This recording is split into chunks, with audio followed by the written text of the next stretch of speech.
मैं मधु ma'am, class 6 से। आज बच्चों 9 जून 2020 और डेज़ है ट्यूसडे यानी मंगलवार। हिंदी रीडर क्लास 6 से मैं तुम्हें आज श्रेय कविता पढ़ाई हूँ, जिसके कवि का नाम अज्ञे है। मैंने कविता पढ़ाकर बुक भी फिल करवा दिया है। बच्चों तुम बुक में पेंसिल से फिल कर लेना और हिंदी पाठ्य पुस्तिका में पेन से कविता को सबसे पहले ऊपर में लेसन 7 कविता का शीर्षक लिखना है श्रेय, कवि का नाम लिखना है अज्ञे और कविता को सुंदर राइटिंग में लिखना है। बच्चों मैं कॉपी में करना बता रही हूँ क्वेश्चन आंसर सब। वो देखो मैं क्या बता रही हूँ, पहले कविता का सारांश बता देती हूँ, उस कविता का के में क्या लिखा हुआ है।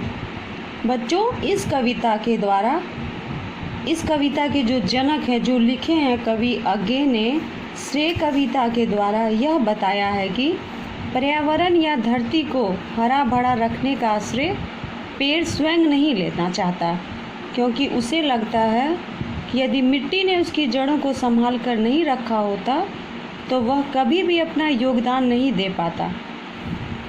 इसलिए वह स्वयं श्रेय न लेकर मिट्टी को श्रेय देना चाहता है। इसका अर्थ यह है कि प्रत्येक व्यक्ति की जड़ों को संभालने वाले ही प्रशंसा के वास्तविक हकदार होते हैं, जैसे माता पिता एवं पुरखे यानी दादा दादी। बच्चों अगर इस समय जब तुम पढ़ रहे हो तो तुम्हारे माता पिता अगर तुम्हारा सहयोग नहीं करेंगे तो तुम स्कूल में नहीं पढ़ पाओगे, कुछ नहीं बन पाओगे, और जब बन जाओगे कोई पूछेगा कि तुम्हें किसने पढ़ाया तो तुम्हें कहना पड़ेगा कि मेरे मम्मी पापा ने मुझे अपने बल पे पढ़ाया, बस मैंने मेहनत किया है। तो बच्चों इस कविता का सारांश यही है, पेड़ ने अपना श्रेय मिट्टी को दे दिया है। मिट्टी ने ही पेड़ की जड़ों को पकड़ के रखा है ताकि वो बिजली, पानी, तूफान, आंधी में उखड़ के दूर ना जा गिरे। तो बच्चों इस कविता का सारांश है। अब मैं तुम्हें शब्दार्थ बताती हूँ। देखो, कड़े, कठोर, बरसों, सालों, अड़े मीन्स होता है स्थित, लौह स्तंभ मीन्स लोहे का खंभा, अनहोनी जो नहीं होना चाहिए, भाप उठा मीन्स आभास हो गया, उखड़ा जमीन से अलग हो जाना, उजड़ा मीन्स नष्ट होना, तले मीन्स नीचे। लिख लेना है ऐसे एक पेज में। अब तुम्हें मौखिक प्रश्न उत्तर बताती हूँ बच्चों। सबसे पहले क्वेश्चन क, किसी ने क्यों कहा कि पेड़ अपनी जगह पर अड़ा हुआ है? इसका उत्तर है, किसी ने कहा कि पेड़ अपनी जगह पर अड़ा हुआ है क्योंकि वह मजबूती से आंधी पानी में भी अपना सिर ऊंचा किए हुए सीधा खड़ा रहता है। प्रश्न ख, पेड़ किसकी तरह खड़ा है? उत्तर है, पेड़ लौह स्तंभ की तरह सब कुछ सहता हुआ सिर ऊंचा किए मजबूती से अपनी जगह पर खड़ा हुआ है। प्रश्न ग, पेड़ ने क्या भांप लिया? उत्तर है, जब पेड़ की पत्तियों में सरसराहट होने लगी तो पेड़ ने भांप लिया कि कोई अनहोनी होने वाली है। वह स्वयं को मिलने वाले झूठे श्रेय से घबरा गया। तो बच्चों ये 3 क ख ग मौखिक प्रश्न है, उत्तर लिख दियो मैं, इसे तुम्हें कॉपी में लिखना है। सेकंड है, दूसरा है लघु उत्तरीय प्रश्न। प्रश्न क, कविता में पेड़ को लौह स्तंभ क्यों कहा गया है? उत्तर है, कविता में पेड़ को लौह स्तंभ इसलिए कहा गया है क्योंकि उस पर आंधी पानी का कोई असर नहीं होता और वह मजबूती से अपनी जगह पर अडिग खड़ा रहता है।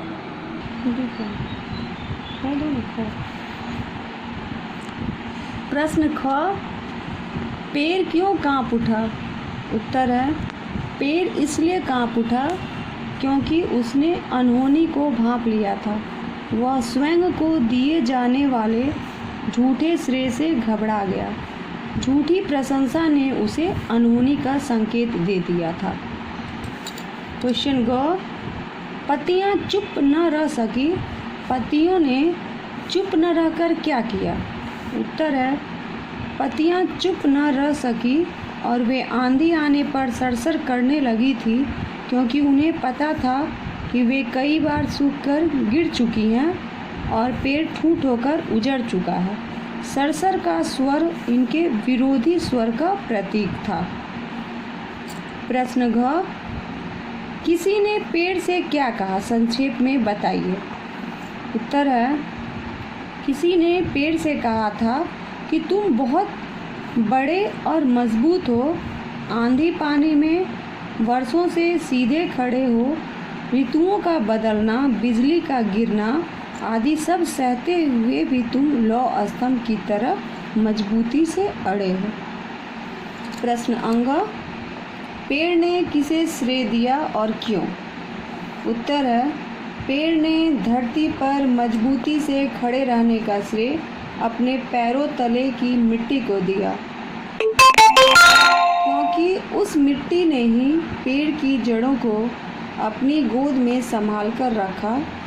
मिट्टी द्वारा जड़ों को संभाल कर रखने के कारण ही पेड़ जमीन पर मजबूती के साथ खड़ा रह सका और उसने आंधी पानी बदलते हुए मौसमों का डटकर सामना किया। अब बच्चों, मैं तुम्हें दीर्घ उत्तरीय प्रश्न उत्तरों को लिखकर बताती हूँ। देखो, क्वेश्चन क, कैसे पता चलता है कि पेड़ अपनी जगह पर अड़ा हुआ है? उत्तर है, पेड़ कई वर्षों से एक ही जगह पर खड़ा है। आंधी हो या पानी, ऋतुएं बदले या बिजली गिरे, पेड़ लौह स्तंभ की तरह दृढ़ता से अपनी जगह पर खड़ा हुआ है। पेड़ की स्थिति में किसी भी तरह का कोई परिवर्तन नहीं आने से पता चलता है कि पेड़ अपनी जगह पर अड़ा हुआ है।